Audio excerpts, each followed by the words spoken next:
Hi everyone, this is Paulo Haddad, and in this video I will show you how you can plot interactive circuit map with user data using py-dss-toolkit. In this case, I want to open here with you guys the notebook 11, and let's go ahead and open in Google Colab. All right, so first thing we're gonna do here, make sure runtime is connected, and then also that outputs are cleared, so we can start fresh. I'm gonna pip install our py-dss toolkit. While it's actually it's gonna be really quickly. All right, it's completed, and then let's go ahead and get our repository, set the address of the model, connect, import and connect the packages, and then solve our model. Perfect. Now, what we are going to do is that when you see parameters in the circuit plot, here we have, pretty much you have active power, reactive power, voltage, and distance for numerical data. We have phases, voltage violations, thermal violations for categorical data. But let's say that you are interested in plotting losses. So each line of your system has losses. So the way to do that is you're gonna leverage the object user numerical defined settings, okay, in the interactive field. And in the results, you need to give a series, a pandas series. In this case, I'm just leveraging results losses that provides us both active and reactive losses. And then I'm gonna get the active losses with 0. And then since I don't want to have a data frame, I want to have a series, I'm gonna just put the name of the column. And in this case, we're gonna have our data. So maybe I can just show you a little bit more detail here. Let's get started here. So let's say just so the power flow, right? So I can run this cell and it's gonna say, hey, you have a list with 2 data frames. One it's just one column with P losses, the other is Q losses, right? So then I want to just get the first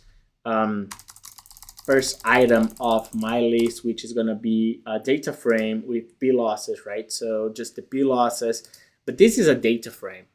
And to get a series, I'm going to just do like, maybe it's easier if I copy it here. Okay. All right, so maybe put here, and here we go. Now we have something, and you can check what is the type. If you give a data frame, the tool will complain, and you know that. But anyways, pandas series, right? Okay. All right, so let's delete it.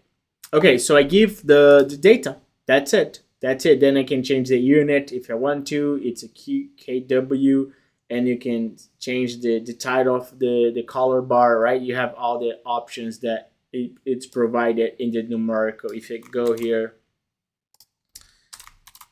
so dot, you're gonna see there's a bunch of things that you can change here. Okay.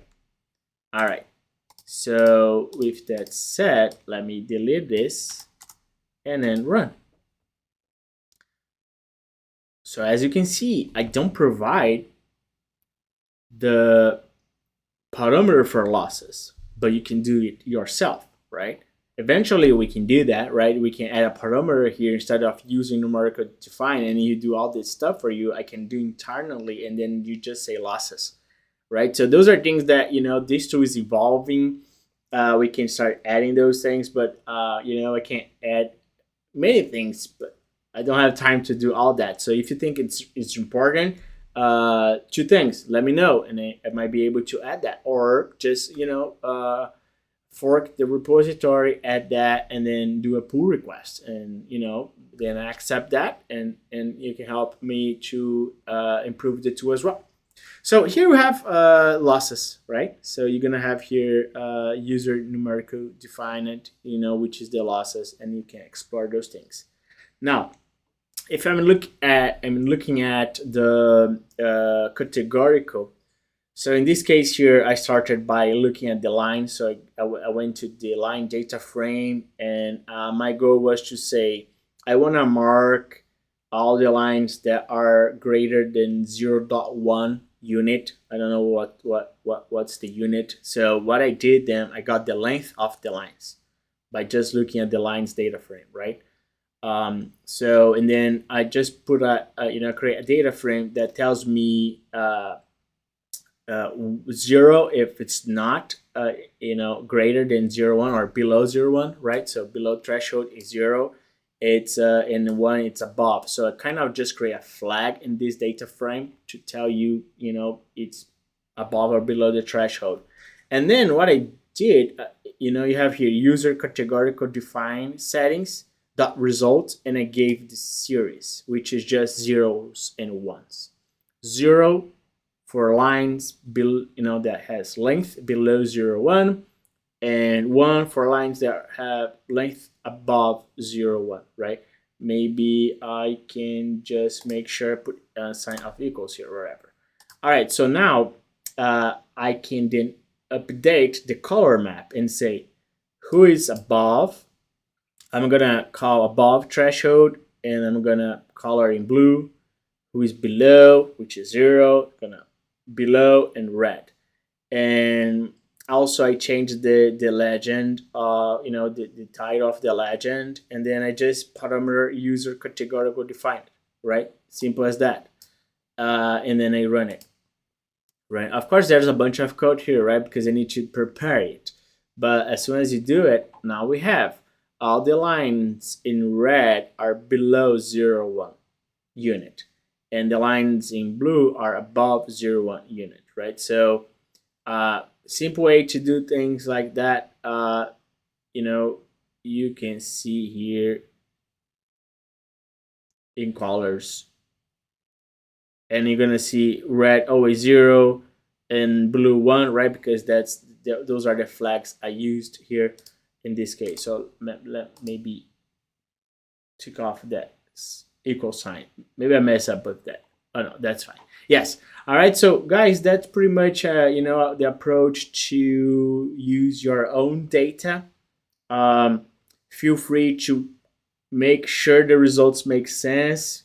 Look at this and then exploring the data frame, right? So if it makes sense, but those are the ways you can plot your own data. Let's say you want to plot hosting capacity results. If you want to plot, any other things, you can use this approach. Finally, I just want to mention my OpenDSS courses. So if you want to really learn the basics of OpenDSS, there's the fundamentals course, which is free, and then the other courses that gives you a lot of skills to use OpenDSS in the right way. Since we're talking about Python stuff, the py-dss-interface course is great for you to know the basics of how to use Python to control OpenDSS. With that said, please subscribe to my channel, give me a thumbs up, and if you want to hear something about OpenDSS, just let me know, and I'll see you in the next one.